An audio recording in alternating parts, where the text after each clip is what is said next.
The Texas Winter League was an annual instructional showcase baseball league held in San Antonio, Texas.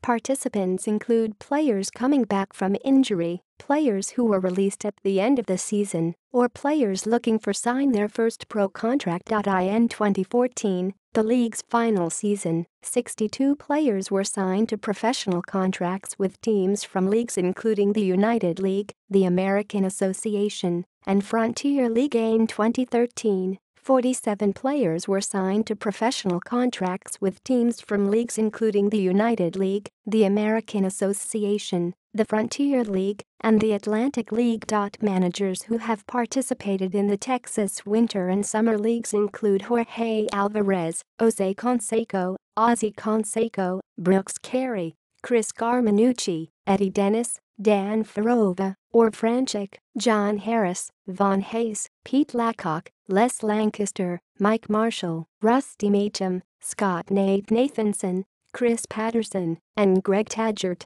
External links. References.